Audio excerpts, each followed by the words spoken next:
Welcome to the deep dive. Today we're jumping straight into something really fundamental, maybe even a bit frustrating.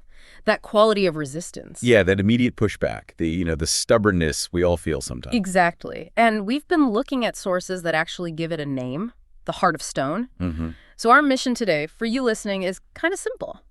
Connect that everyday frustration, the kind you literally see in infants, to something much bigger, cosmic even. It's a fascinating link. Think about that hook the sources give a baby, right?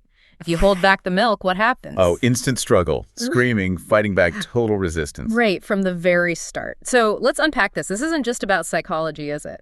What is this heart of stone that makes us, well, resist? Well, what's really interesting is the sources frame it as identity, not just bad behavior or stubbornness. Identity? How so? They identify it as, and this is the core idea, the same light of God that existed before the world was created, when it was all just him. Wait, hold on. The same light, that infinite pre-creation light. That's what they claim, a piece of that original unbounded energy. So my impatience in traffic, or like when I refuse to see someone else's point, that comes from the light of God. That seems counterintuitive. Why would infinite light feel so limited, so difficult?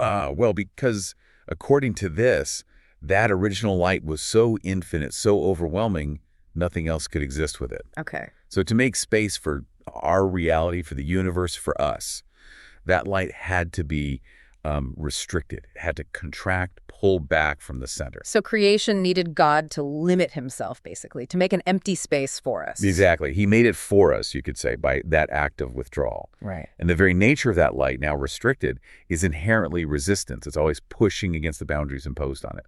That's the heart of stone. So that resistance is the leftover energy from before creation, now inside us. And it's here for a reason. The sources say it comes into our reality specifically to provoke us. It's meant to challenge us daily. Okay, this is where it gets really interesting, connecting the screaming toddler to the cosmos. If God pulled back to make space for us, The initial act. then our struggle with this inner resistance, this provocation, what's the point of that? It's like the reverse process. Yeah. A symmetry. By struggling with this heart of stone, by facing it, maybe mastering it, Yeah. we're meant to return and create that empty space again. We create the empty space. By overcoming that resistance.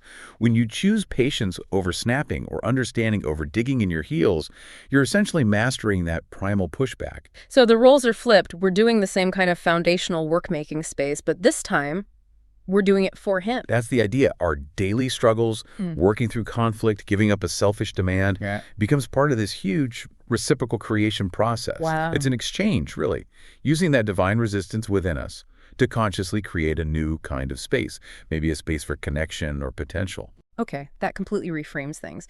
We went from a baby wanting milk to the idea that managing my own stubbornness is, well, a cosmic act of creation. Makes you think, doesn't it? Yeah. So here's something for you to mull over. If that frustration, that anger, that resistance you feel is actually rooted in this ancient divine light, Yeah. a light designed to challenge you towards creation, Yeah. what does that really mean for how you see your own struggle? Could every moment of resistance actually be an opportunity, a chance to actively take part in creation itself?